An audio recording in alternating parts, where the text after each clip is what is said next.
দেখো ও বড় মার হাতের রান্না এত ভালো খায়, ও এসেই দেখাবে। মানে সেদিন মাংস রান্না করছিলাম, তো ওকে ঝোল চাটিয়েছি, ও সেখান থেকে শুধু এসেই দেখাবে। শোনো, তোমার বড় মার রান্না পছন্দ? ওরকম। ও তাহলে কালকে দিখাও, বললে বললে কালকে দিখাও। নাও, ও কত চাও নিয়ে খাচ্ছে দেখো। হ্যাঁ বাবা, নাও, ওটা চলছে, বন্ধ করা যাবে না এখন। ডালটা কিন্তু ঝাল আছে জানিস তো, টেস্টি। হুম, দেখো, বাস বাস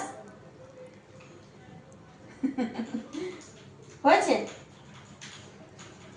দিতে দেরি হলে আবার দিতে বলবি। हो गया? বুঝতে পারছো না? बस बंद कर दी।